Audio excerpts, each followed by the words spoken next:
قیمت جو ہے وہ بڑی ہے تو وہ باہر سے ہمارا آتا ہے. اسی طرح سے جو گھی ہے باہر سے منگواتے ہیں. دالیں جو ہیں بڑی تھیں ان میں اب تو بہتری آ رہی ہے لیکن وہ بھی جو ہے وہ باہر سے ہم نیوزی لینڈ سے دالیں منگواتے ہیں.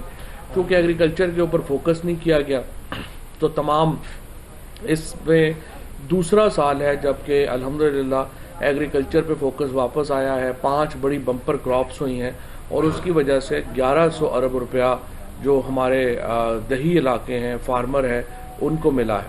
اور اسی طرح سے انڈسٹری جو ہے اس کو تقریباً آپ دیکھیے کہ پاکستان کی 100 بڑی کمپنیوں نے 929 ارب روپے کا پروفٹ اس سال جو ہے وہ شو کیا ہے.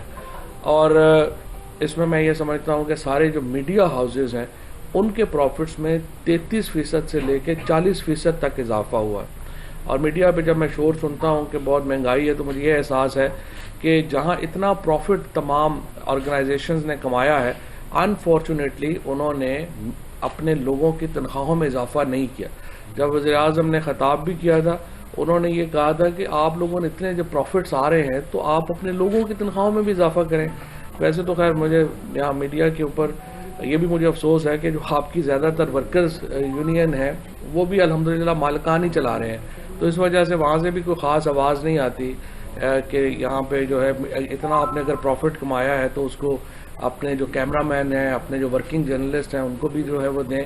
اس طرح سے جو ورکرز ہمارے فیکٹری ورکرز ہیں ہمارے جو پرائیویٹ شعبوں میں کام کرنے والے لوگ ہیں ان کو تنخواہیں ان کی نہیں بڑھائی جا رہی ہیں. حکومت نے اپنے تنخواہوں میں 15 سے 20% اضافہ کیا ہے لیکن جب تک وہ پرائیویٹ سیکٹر جس نے اتنا پیسہ کمایا ہے وہ پیسہ نیچے نہیں کرے گا تو ہر چیز کے اوپر حکومت کو تو ذمہ دار نہیں ٹھہرایا جا سکتا.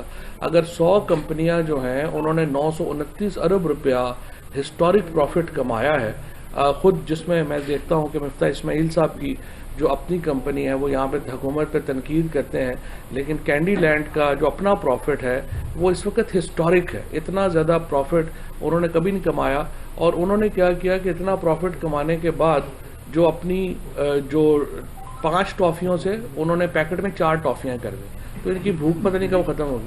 سو میں یہ سمجھتا ہوں کہ میں ایک تو مفتاح صاحب کو اور ان کو مبارکباد دینا چاہتا ہوں کہ اتنا پروفٹ وہ کما سکے پی ٹی آئی کی حکومت میں. اور اسی طریقے سے جو باقی کمپنیاں ہیں انہوں نے پروفٹس کمائے ہیں میڈیا ہاؤسز نے پروفٹس کمائے ہیں.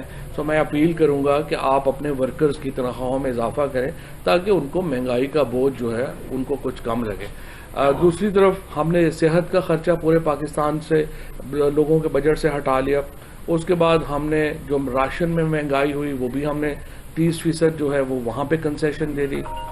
اس کے ساتھ ساتھ جو ریوائول ہوئی ہے پاکستان میں انڈسٹری کی جو ریوائول ہوئی ہے ایگریکلچر کی اس کے نتیجے میں پاکستان میں 5% گروتھ ریٹ ہے. اب دیکھیے پوری دنیا اس وقت دوبارہ کرونا میں شکار بنی ہے. ایسی وبا 100 سال میں ایک بار آتی ہے لیکن جس بھرپور طریقے سے پاکستان نے اس وبا کا مقابلہ کیا اللہ تعالیٰ کی رحمت اس میں ہمارے شامل حال رہی. اور آج دیکھیے امریکہ میں صرف پچھلے ہفتے 2500 فلائٹس جو ہیں وہ کینسل کرنی پڑی ان کو کرونا کی وجہ سے. لیکن ہمارے ہاں صورتحال جو ہے وہ کافی حد تک الحمدللہ بہتر ہے اور آگے اگرچہ ہمیں احتیاط کرنی ہوگی اور چیزیں بہتر کرنی ہوگی لیکن ہم نے جو ٹارگٹ سیٹ کیے ویکسینیشن کا ٹارگٹ سیٹ کیا $2 بلین کی ہم نے ویکسین منگوا کے مفت لوگوں کو لگائی. اس کے ساتھ ہم نے جو انتظامات کیے اس کے نتیجے میں پاکستان نے کرونا کا بہت اچھے طریقے سے جو ہے وہ مقابلہ کیا. پاکستان میں جو معاشی استحکام ہے وہ واپس آ رہا ہے. یہ جو ہی IMF کا آپ کا سائن ہوتا ہے اس کے بعد پاکستان میں تمام جو ہماری جو امیڈیٹ وریز ہیں وہ ختم ہو جائیں گی. جو فوری طور کے اوپر مشکلات ہیں ان میں کمی آ جائے گی. عالمی مارکیٹ میں انرجی پرائسز جو ہیں وہ نیچے آ رہی ہیں ان کا فائدہ لوگوں کو پہنچے گا. کموڈٹی پرائسز نیچے آ رہی ہیں ان کا فائدہ لوگوں کو پہنچے گا اور انشاءاللہ یہ سال پاکستان کے استحکام کا سال ہوگا. اتحادی آپ سے بہت ناراض ہیں آپ کو چھوڑ کے جا رہے ہیں. کون سے حکومت کا فیوچر MKM میں اور دوسری جماعت یہ آپ کو کس نے کہا؟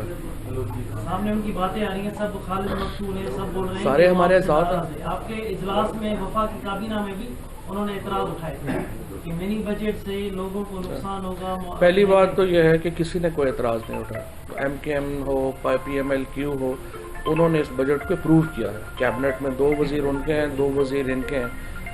انہوں نے اس بجٹ کو اپروو کیا ہے, اور یہ بجٹ یہ جو ہم نے فائنانس بل لے کے آئے ہیں, اس میں کوئی ایسی جو ہے وہ بات نہیں ہے جس کی مخالفت کی جائے. جو لوگ کہتے ہیں کہ اسٹیٹ بینک کو آزاد نہیں ہونا چاہیے, یہ وہ لوگ ہیں, جب اسحاق ڈار فائنانس منسٹر تھا پاکستان کا تو deputy governor state bank Ishaq Dar کی منی لانڈرنگ کر رہا تھا. اس طرح کے ادارے نہیں ہمیں چاہیے, ہمیں مضبوط ادارے چاہیے. پاکستان کا جو ہماری تحریک انصاف کا جو مینیفیسٹو تھا اس کے اندر لکھا ہوا ہے کہ ہمیں آزاد اور انڈیپینڈنٹ ادارے چاہیے, اور اسٹیٹ بینک کا انڈیپینڈنٹ ہونا, آزاد ہونا پاکستان کے مفاد میں ہے, پاکستان کی معیشت کے مفاد میں ہے, اور اس کے اوپر تمام جماعتیں جو ہیں وہ ہمارے ساتھ ہیں. اسی طریقے سے جو ٹیکس رجیم میں اگر شامل ہو رہی ہیں کمپنیاں تو بڑی اچھی بات ہے, اور اس میں بھی تمام پاکستان کا فائدہ ہے کہ اکانومی جو ہے وہ ڈاکیومنٹ ہو, اور اتحادی بھی ساتھ ہیں ہمارے, اور ساری پارٹی بھی متحد ہے. اچھا سر, یہ بتائیے گا پروسیکیوشن کے سطح پر نواز شریف کی واپسی کے لیے حکومت کچھ سوچ رہی ہے یا کچھ کر رہی ہے؟ دیکھیں, نواز شریف کی واپسی کے لیے ہم نے ایک تو اٹارنی جنرل صاحب کو اس دن ہدایت کی ہے, پرائم منسٹر صاحب نے, کہ جو شہباز شریف صاحب کا معاملہ تھا وفاقی حکومت, اس میں اگرچہ میری رائے میں تو اگر موٹر سائیکل کسی کا چوری ہوتا ہے نا تو سارے بہوؤں بیٹیوں کو بھی پولیس والے اٹھا کے لے جاتے ہیں کہ پہلے ملزم پیش کرو. شہباز شریف صاحب جو ہیں وہ وہاں پہ ایفیڈیوٹ دے کے تو کبھی ہمیں ایک چیز کے اوپر بھاشن دے رہے ہیں, کبھی دوسرے پہ بھاشن دے رہے ہیں. اصولی طور کے اوپر تو ہائی کورٹ کو از خود نوٹس لے کے شہباز شریف کو بلانا چاہیے تھا اور کہنا چاہیے تھا کہ جناب آپ نے یہ حلف نامہ دیا تھا, آپ کے بھائی صاحب واپس نہیں آ رہے, تو کیا ہم آپ کو جعلی ایفیڈیوٹ میں جیل میں بھیج دیں؟ اگر ہائی کورٹ یہ نہیں چونکہ کر رہی تو مجبوری میں اب ہمیں اس میں پارٹی بننا پڑے. اچھا, تو آپ جائیں گے فواد چودھری صاحب, آپ شہباز شریف کے خلاف کورٹ میں جائیں گے؟ جی, ہم اٹارنی جنرل صاحب کو کہا ہے کہ وہ اس مقدمے کو, اس مدعے کو اٹھائیں اور ہائی کورٹ سے درخواست کریں کہ شہباز شریف صاحب یا تو نواز شریف کو واپس لے کے آئیں, اور اگر نہیں لے کے آتے تو جعلی حلف نامہ دینے کے اوپر شہباز شریف صاحب کے خلاف کارروائی کی. ہم نے دیکھا جب پاناما کیس آیا تو آپ لوگ بہت آگے تھے, کورٹ میں بھی گئے, آپ نے ان کو مقدمہ لڑا, اس نے اپنا سے ڈالا, لیکن پاناما کیس میں لگتا ہے کہ آپ لوگ پرسنل ہوئے ہیں. پاناما کیس میں بہت سارے لوگوں کے نام تھے, باقی لوگوں کے نام آپ لوگ اتنی تیزی سے, ابھی پنڈورا باکس آیا, آپ لوگ ان کے خلاف بھی نہ کر سکے, تو یہ پرسنل کیس زیادہ لگ رہا ہے کیونکہ باقی لوگوں کا بھی کس کو. دوسرا یہ کہ آپ لوگ ابھی تک جتنا بھی کوئی بھی بری چیز ہوتی ہے کہ مہنگائی ایکسپائر, آپ کہتے ہیں کہ پچھلی حکومت کی وجہ سے یہ ہو رہا ہے, تو یہ کتنا سال کا آپ کو عرصہ درکار ہے کہ جس کے بعد آپ کہتے ہیں 20 سال بعد کہ ہم نے 20 سال حکومت کر لی, اب جو کچھ ہوگا وہ ہماری حکومت کی وجہ سے. صحیح بات, آپ کی بات درست ہے. میں آخری سے شروع کر لیتا ہوں. پہلی بات تو یہ ہے کہ یہ نہیں ہو سکتا کہ 30 سال کے جو اقدامات انہوں نے کیے اس کو آپ کہیں کہ 3 سالوں میں آپ ہر چیز جنت بنا دیں.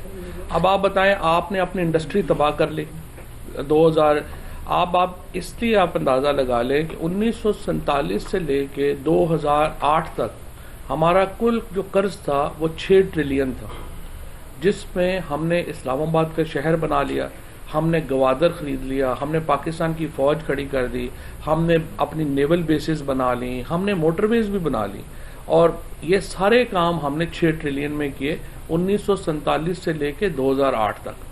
جب نواز شریف صاحب نے, آصف زرداری صاحب نے قدم رکھا صدر کے طور کے اوپر, اس وقت ہمارا قرضہ 6 ٹریلین روپے تھا. جب نواز شریف صاحب جو ہیں ان سے جان چھٹی ہے اور وہ باہر گئے, یہ اپنا فارغ ہوئے ہیں 2018 میں, ہمارا قرضہ 27 ٹریلین تھا. یعنی 1947 سے لے کے 2008 تک آپ نے 6 ٹریلین قرضہ لیا, اور 2008 سے لے کے 2018 تک آپ نے 23 ٹریلین قرضہ لے لیا. تو اس 23 ٹریلین میں آپ نے بنایا کیا, آپ نے کیا کیا؟ تو جب آپ اتنے بڑا ڈیمیج کر جائیں تو اگلی حکومت کو آ کے آپ کہیں کہ نہیں آپ پچھلی کا ذکر ہی نہ کریں, 2 سال میں آپ اپنا بتا دیں, یہ تو نہیں ہو سکتا. آپ کمپیریزن ہی کریں گے نا کون کہاں پہ کھڑا ہے. تو یہ کمپیریزن آپ دیکھ لیں, ہم نے انڈسٹری کو ریوائیو کیا, ہم نے ایگریکلچر کو ریوائیو کیا, ہم نے کنسٹرکشن کو ریوائیو کیا, اور اس سے ملک کی جو اسٹیبلٹی ہے وہ واپس آئی. پھر آپ دیکھیے 32 ارب ڈالر قرضہ جو ہے وہ ہم واپس کر چکے ہیں, اور ابھی ہم نے تقریباً اتنا ہی قرضہ 55 بلین ڈالر ہم نے 5 سال میں واپس کرنے ہیں. جس حکومت نے 55 بلین ڈالر واپس کرنے ہو, مجھے بتائیں آپ وہ یہاں پہ آپ اس کے علاوہ آپ کے پاس کیا آپشنز ہیں؟ اور اس کے باوجود ہم نے پوری انڈسٹری کو اور تمام جو ملک ہے اس کو اپنے پاؤں کے اوپر ایسا بھی بتائیے گا کہ اگر آپ جس طرح سے بل فائنانس بل آیا ہے آئی ایم ایف کے حوالے سے، تو آپ کیا سمجھتے ہیں کہ جو اسٹیٹ بینک کی اٹانومس ہے باڈی وہ افیکٹ ہوگی، اور جو پاکستان کی جو فائنینشیل کنسٹرینٹس ہوں گے یا فائنینشیل جو بھی معاملات ہوں گے وہ آپ انڈیپینڈنٹلی ہو سکتے دیکھ سکتے ہیں؟ کیونکہ آئی ایم ایف کے اندر تو جو ہے وہ اور ورلڈ بینک میں بھی انڈینس کافی ہیں، تو پھر آپ فیوچر میں کس طرح سے دیکھتے ہیں پاکستان کے فائنینشیل فیوچر؟ دیکھیں اس میں کوئی ایشو نہیں ہے. فائنانس جو اسٹیٹ بینک کا جو بورڈ آف گورنرز ہے، اسٹیٹ بینک کا بورڈ آف گورنرز حکومت نے اپوائنٹ کرنا ہے. یہ اسٹیٹ بینک یہ نہیں ہو گیا کہ کوئی ہم نے آئی ایم ایف کو گروی کر دیا ہے. اسٹیٹ بینک کا بورڈ آف گورنرز حکومت پاکستان نے لگانا ہے، اور اس میں ہم نے پچھلے جو 3 سال ہیں اس میں 1 روپیہ بھی اسٹیٹ بینک سے قرض نہیں لیا.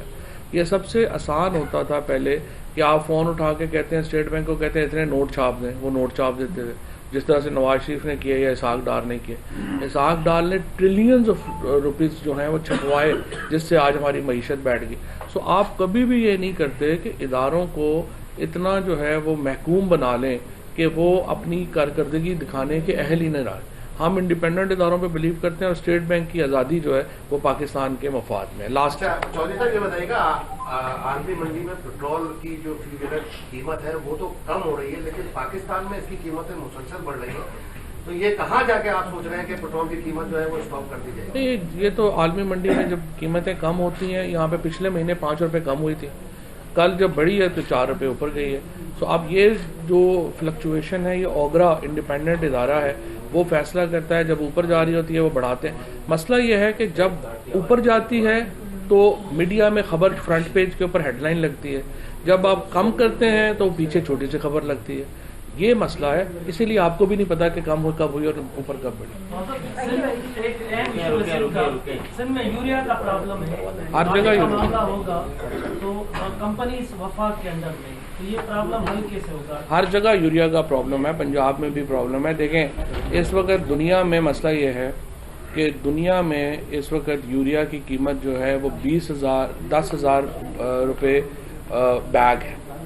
پاکستان میں اس وقت 2,000 روپے، 1,700 سے 2,000 روپے. اور مسئلہ یہ ہے کہ ایک ٹرک بھی یوریا کا پاکستان سے باہر جاتا ہے، اس کے اوپر آپ 72 سے 78 لاکھ روپیہ کماتے ہیں.